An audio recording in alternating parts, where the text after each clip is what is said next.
Hello, my name is Tally and welcome back to my channel. Today we're talking about cycle tracking, which can be applied to your menstrual cycle or the lunar cycle, depending on which one you're using. If you are new to cycle awareness, then have a watch of the last couple of videos that I've made, which I'll link up in the corner for you and in the description. In those, I explain all about the phases of the menstrual cycle and lunar cycle and how they can be equated to the seasons of the year. And cycle tracking is a way of figuring out which phase or season you're in so that you can use this to inform your decisions and live in alignment with your cycle. Simply put, cycle tracking is a way to get to know what's going on in your body. And this doesn't need to be anything fancy. It can be as simple as one word a day. And basically all you're doing is writing down how you're feeling each day, and then at the end of the cycle, you review. If you don't have a menstrual cycle, for example, if you're menopausal, if you're on a hormonal contraceptive, or if you don't have a womb, then you can track your pill-induced cycle, or you can track the lunar cycle. Tracking your menstrual cycle can be used as a contraceptive method in itself, and if used properly, can be up to 99.4% effective. But if you'd like to use this contraceptive method, please do your research.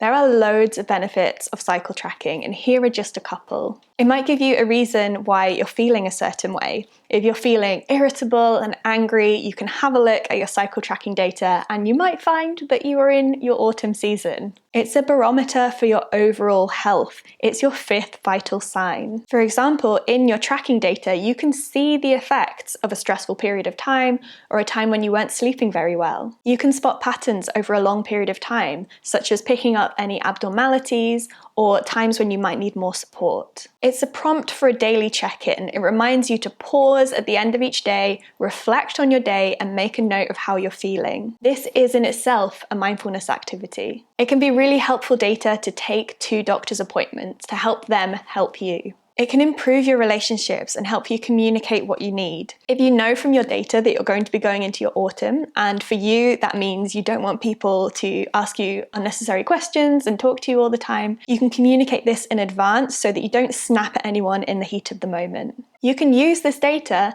to plan ahead, not just knowing when your period is due. It can help you plan when to rest, when to exercise, when to be most productive, and when to review. And believe it or not, tracking can actually regulate your cycle in of itself. Even if you don't take any other steps to regulate your cycle, tracking can do this for you. It's the same as if you pay attention to your breathing, not trying to change it, just noticing how it feels, your breathing will start to regulate and slow down and become smoother. If you don't believe me, you're just going to have to try it.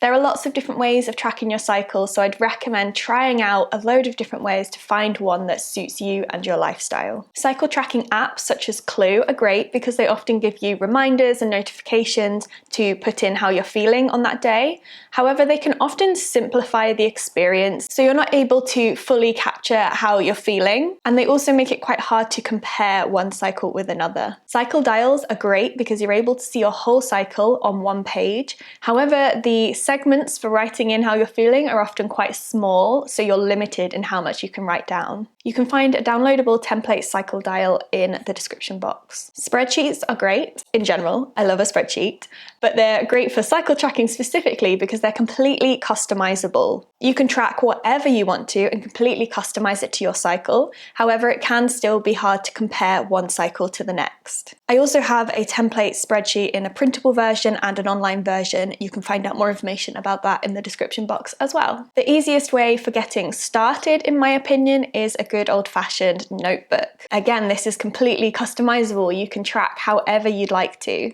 I recommend doing a day-to-page setup so that you can compare how you were feeling on that day across several cycles. And make sure you leave a couple of pages in your notebook so you can review your cycle at the end, which I'll come on to in a moment. You can also get creative with this and track your cycle artistically. For example, I'll leave a link in the description for how you can do daily mandalas for tracking your cycle. Let me know in the comments if you track your cycle in a different way. I would love to find out some new ways of cycle tracking.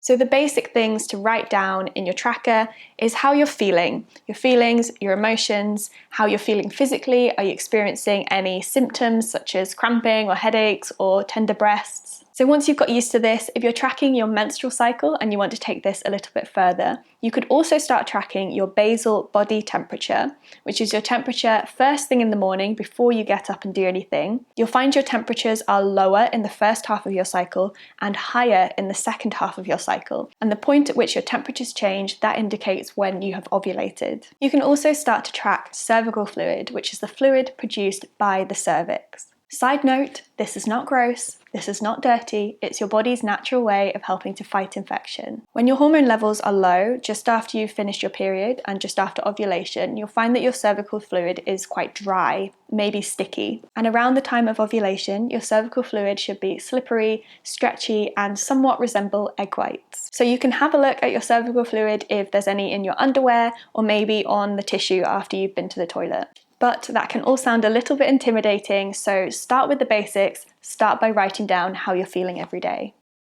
At the end of your cycle, look back over the notes you've made and see if you can spot the different seasons. And you can mark these in any way you like, maybe using different colours or emojis or stickers. And it might be quite hard to spot the different seasons when you are first getting used to this and familiarising yourself. So there might be quite a long crossover between the different seasons as you're getting used to how each season feels for you. Then summarise the key things that you wrote in each season.